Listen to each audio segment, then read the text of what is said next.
Assalamualaikum warahmatullahi wabarakatuh.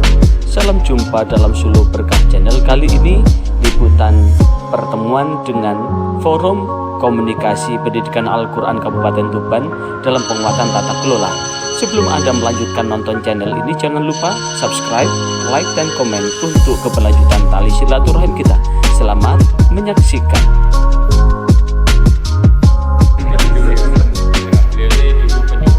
Dan terkenal dengan sulingnya beliau ini, yaitu subuh keliling. Beliaunya itu dinya di Kanwil, tapi sekelilingnya berada di Banyuwangi. Kemudian acaranya adalah simpel, yaitu beliau ingin mengundang pengurus FKPG Kabupaten Tuban dan ingin ya dialog, omong-omongan, mungkin ada keluhan-keluhan apa, ingin tahu beliaunya itu di mana letak kelemahannya atau di mana letak keluhan-keluhannya daripada pengurus FKPG Kabupaten Tuban ini. Nanti dengan kelompok itu ini nanti beliau bisa menyaring, bisa menyimpulkan, dan bisa mungkin ada solusi mungkin seperti itu. Itu tujuan kita pertemuan pada pagi hari ini. Dan kedua, beliau ini adalah akan melaksanakan monitoring TPG, tapi nggak seluruh kabupaten enggak, tapi hanya sebagian aja nanti beliau ke sini karena beliau ini waktunya ya padat sekali kegiatannya, sehingga menyempatkan diri beliau ini hadir di Kabupaten Tuban ini. Sebelum dimulai pembinaan, maka mari kita buka dengan bacaan umum kitab. Semoga acara pada pagi ini diberi petunjuk Allah SWT, dimudahkan oleh Allah SWT.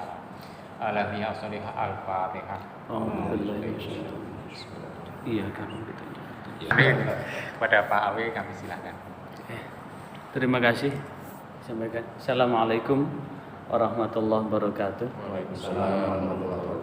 Yang saya hormati Pak Kasih Pendidikan Diniyah Pondok Pesantren Kemenang Kabupaten Tuban, yang kita satu kampus, untuk staf dari Seksi PD Pontren, pengurus FKPG. Saya teringat betul ketika saya pertama kali jadi penyuluh. Kebetulan saya adalah penyuluh as-sabiqunal awwalun.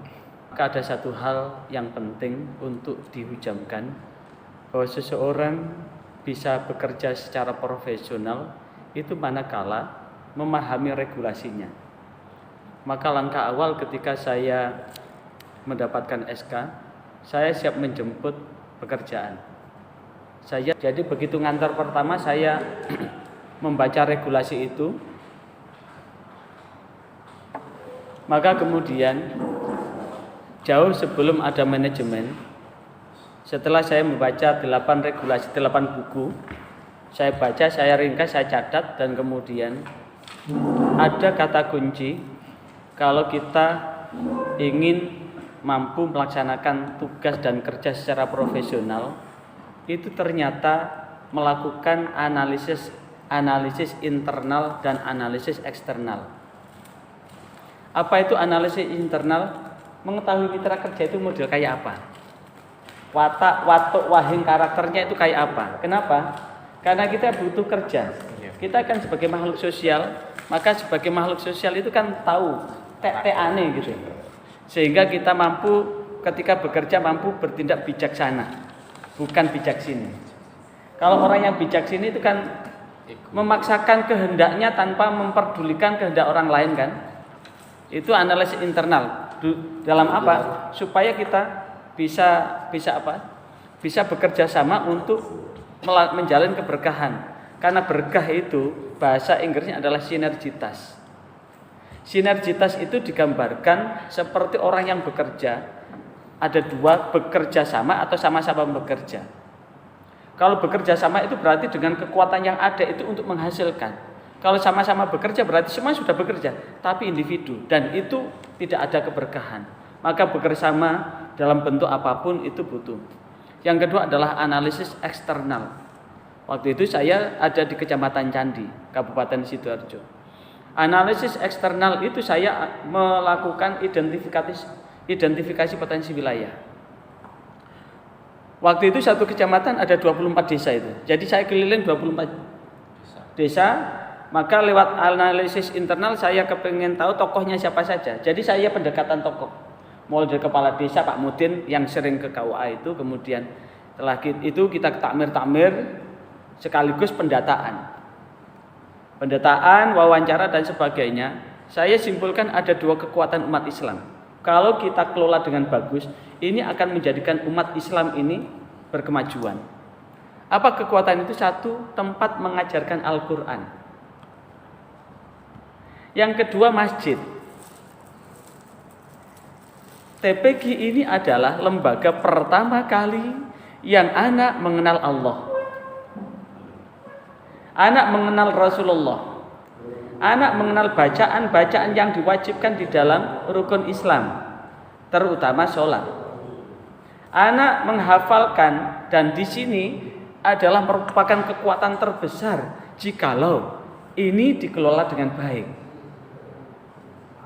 Justru anak siapapun orang tuanya, kalau sudah dititipkan ke tempat ngaji, maka kata-kata guru ngajinya itu lebih didengar daripada kata-kata orang tuanya. Guru ngaji mau ngomong apa gitu, itu yang terhujam. Apalagi anak-anak yang masuk ini kan dari regulasi yang ada kan, ada TKG, ada TPG, ada TKA. TKG, Taman Kanak-Kanak Al-Quran, kan umur 6 tahun sampai 7 tahun. 4 tahun sampai 6 tahun, TKG 7 sampai 12, TKA 12 sampai 15. Nah, ini adalah langkah yang bagus. Jika dikelola dengan bagus, maka kontribusinya itu dunia hingga akhirat. Kontribusi guru Al-Quran itu dunia hingga akhirat. Jika dikelola secara profesional, ada hal-hal yang bersifat instan, ada yang bersifat jarak jauh, jangka jauh. Dan itulah yang kemudian akhirnya apa?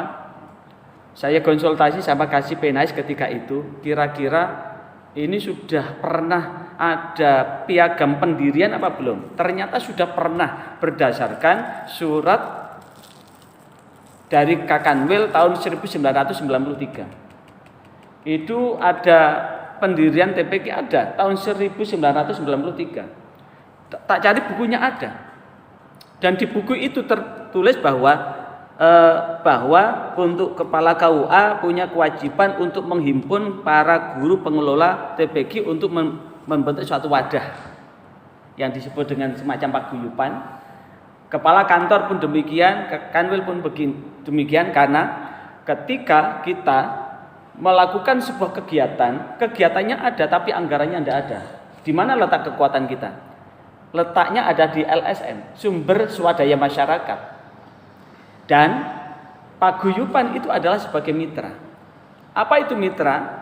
Tidak bersifat atas bawah. Kalau bersifat atas bawah, maka sebagai atasan harus menyediakan anggaran untuk operasional itu. Karena tidak ada anggaran, maka namanya mitra. Ibarat mobil begitu, itu spion. Kita kan tidak bisa mengendarai mobil tanpa ada selang. Maka mitra ini fungsinya sebagai pelengkap supaya laju mobil ini bisa berjalan kencang lah. Di saat itulah yang kemudian bahwa sesungguhnya apa yang ada di dalam paguyuban ini, akhirnya alhamdulillah saya bersama dengan PPAI ketika itu tahun 2002 awal saya kumpulkan dan diamini sama kepala KUA untuk konsumsi, disiapkan kepala KUA. Akhirnya apa? Disepakatilah terbentuk namanya Forum Komunikasi Kepala Taman Pendidikan Al-Quran. Ternyata perjalanannya dalam rangka melakukan pembinaan ini berjalan. Akhirnya teman penyuluh yang lain mendirikan. Sejak berdiri, Forum Komunikasi Kepala Taman Pendidikan Al-Quran di tahun 2002 di Candi, kemudian berkembang menjadi 9 kecamatan. Maka pada tahun 2004 berdirilah Forum Komunikasi Kepala Taman Pendidikan Al-Quran Kabupaten, yang fungsinya melakukan pembinaan dan pendampingan secara keseluruhan lintas metode. Jadi kalau ada FKPQ yang dipegang hanya satu metode, itu belum menunjukkan kenetralan.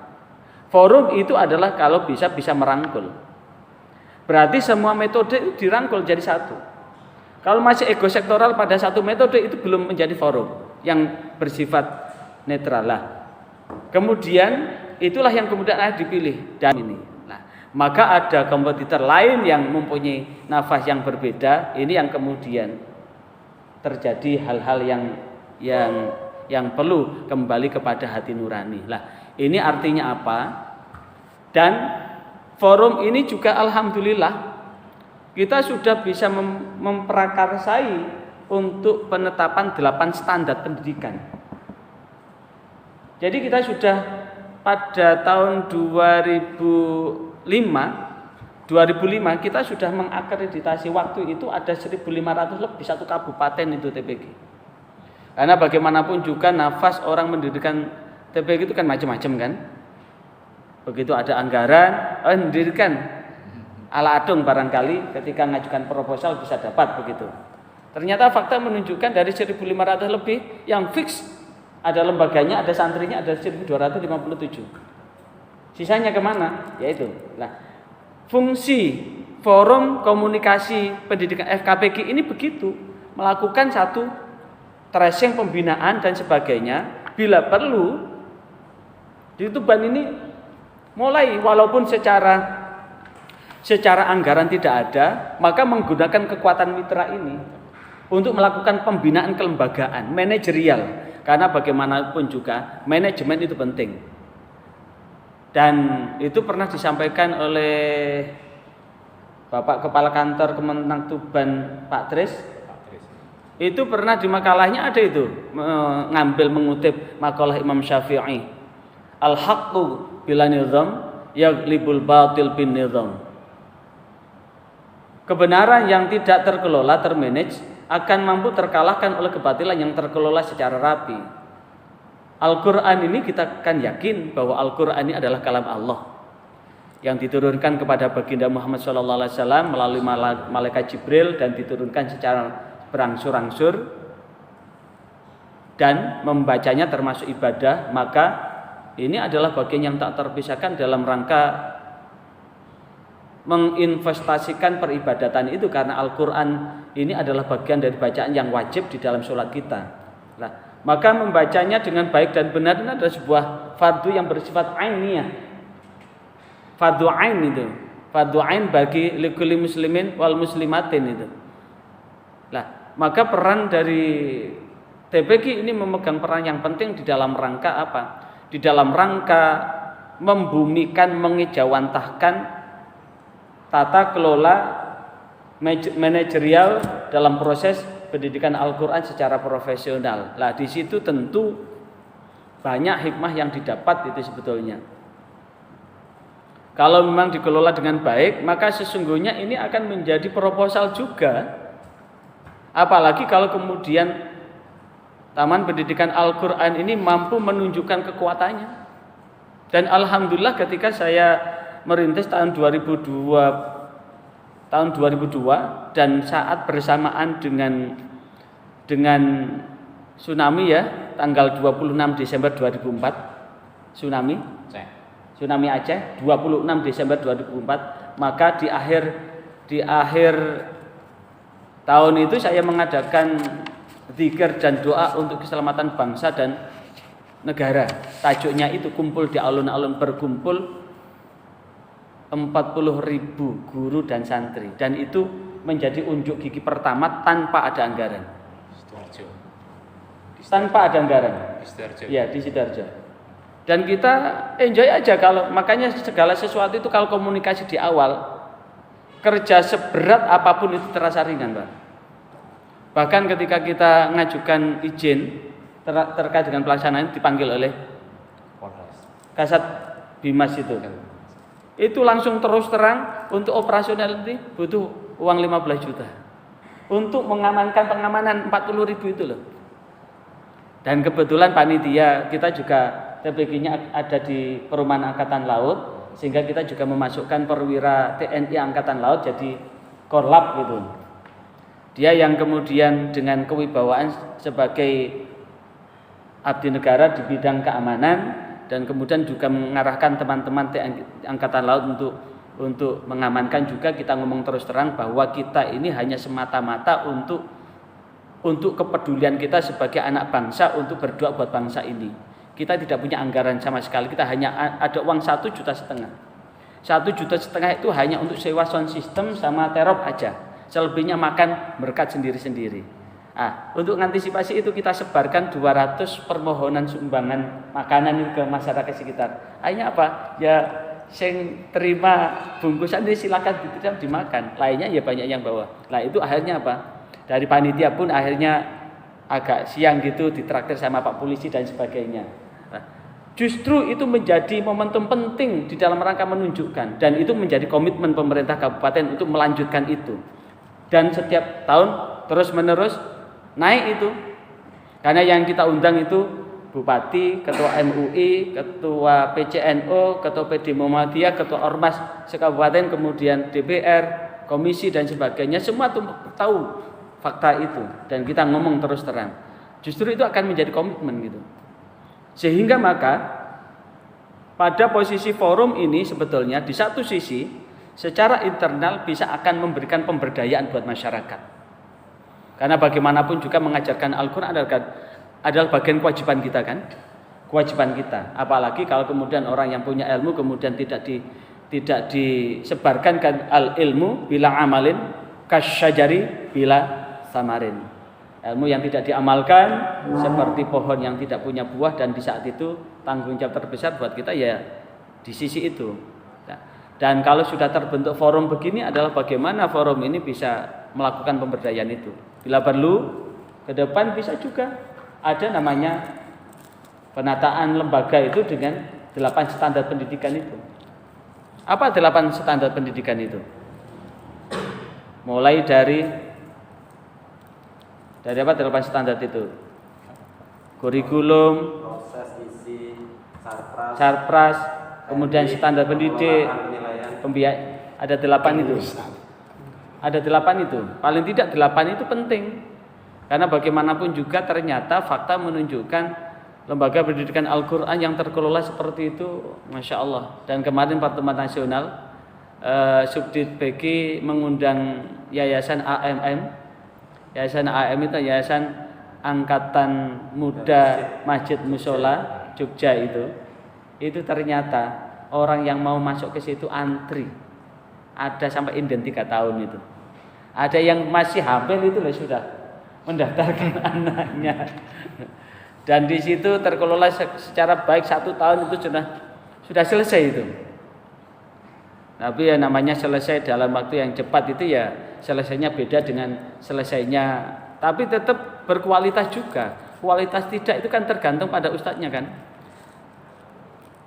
Al ustadzu ahamu minal maddah, bahwa ustadz itu lebih penting daripada at-thariqatu ahamu minal maddah. Metode itu lebih penting daripada materi. Materi sebagus apapun kalau metodenya tidak bagus kan akhirnya tidak bisa tersampaikan dengan bagus. Tapi al ustadzu ahamu minat thariqah. Guru itu ternyata lebih penting daripada metode.